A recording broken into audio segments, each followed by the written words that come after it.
बिस्मिल्लाहिर्रहमानिर्रहीम। अस्सलाम वालेकुम। क्या हाल है स्टूडेंट्स, आप लोग ठीक हैं?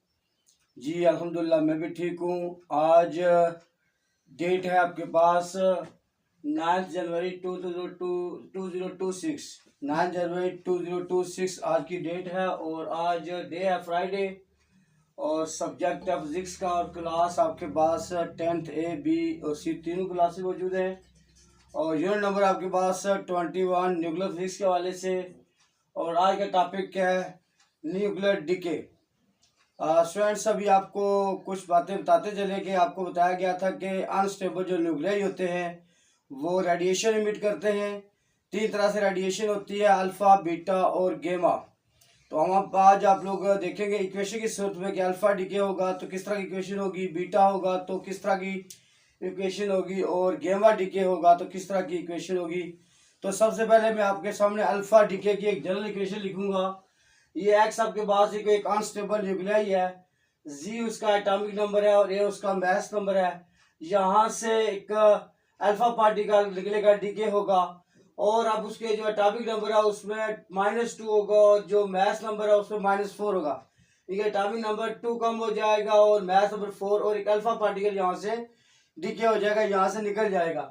अब आपके पास इसका मतलब ये होता है कि यहाँ से प्रोटॉन की तादाद 2 कम हो जाएगी और मास नंबर का मतलब होगा प्रोटॉन प्लस न्यूट्रॉन दोनों को मिला के। चूंकि एक अल्फा पार्टिकल स्टूडेंट आपको बताते चले उसमें 2 प्रोटॉन और 2 न्यूट्रॉन होते हैं, यानी कि हीलियम के न्यूक्लियर के बराबर। तो इसलिए यहाँ पर एटॉमिक नंबर 2 में कम हो जाएगा और मास नंबर 4 कम हो जाएगा और ये अल्फा पार्टिकल यहाँ से डिके हो रहा है। अब आपके पास ये एक अनस्टेबल न्यूक्लियाई है रेंडोन का। यहाँ इसका एटॉमिक नंबर 86 है और मास नंबर 222 है। यहाँ से एक रेडियो एक्टिव एलिमेंट ने यहाँ से अल्फा पार्टिकल निकलेगा और एक नया एलिमेंट बनेगा पोलोनियम और यहाँ से अल्फा पार्टिकल डिके हो जाएगा। अब यहाँ से 2 एटॉमिक नंबर कम हो गया और 4 मास नंबर कम हो गया। पहले देखे एटॉमिक नंबर यहाँ 86 था, अब 84 हो चुका है। पहले एटॉमिक मास 222 था, अब 218 हो गया, 4 कम हो गया और यहाँ से अल्फा पार्टिकल डिके हो गया। अच्छा, ये जो पहले वाला जो अनस्टेबल न्यूक्लियाई होता है इसको हम पेरेंट बोलते हैं, पेरेंट न्यूक्लियाई। और जो बाद वाला होता है उसको बोलते हैं डॉटर न्यूक्लियाई।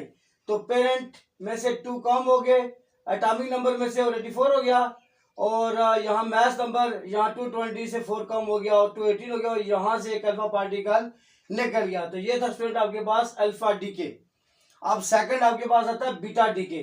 तो जनरल इक्वेशन आपके सामने है एक्स जी ए। जी का मतलब हो गया यहाँ पर इसका एटॉमिक नंबर और ए इसका मास नंबर है। यहाँ से एक नया एलिमेंट आपके पास अनस्टेबल न्यूक्लियाई बनेगा और जी उसका एटॉमिक नंबर में से एक बढ़ जाएगा प्रोटॉन। चूंकि यहाँ पर आपको बताते चले कि ये जो इसका जो एटॉमिक नंबर है वो बढ़ जाएगा और मास नंबर का चेंज नहीं होगा। इसकी रीजन ये होगी कि एक न्यूट्रॉन जो होता है स्टूडेंट्स वो एक प्रोटॉन और एक इलेक्ट्रॉन से मिलकर बनता है। तो यहाँ से जो न्यूट्रॉन है वो कन्वर्ट हो जाएगा प्रोटॉन में से और इलेक्ट्रॉन यहाँ से बाहर निकल जाएगा। इसका मतलब ये होगा कि यहाँ जो उसका मास नंबर है बीटा डिके में वो चेंज नहीं होता, लेकिन एटॉमिक नंबर एक यहाँ पर इंक्रीज हो जाता है। यहाँ पर एक आपके पास एग्जांपल है ये मोलिब्डेनियम, एक आपके पास अनस्टेबल न्यूक्लियाई है। यहाँ इसका एटॉमिक नंबर 42 है और मास नंबर 99 है। यहाँ एक नया बनेगा ये पेरेंट था, ये डॉटर वाला टाइटेनियम है। इसका एटॉमिक नंबर 42 से 43 हो गया है, अब बढ़ गया, इंक्रीज हो गया है, लेकिन मास नंबर उसका चेंज नहीं हुआ है, 99 ही है और यहाँ से एक बीटा डिके हो चुका है।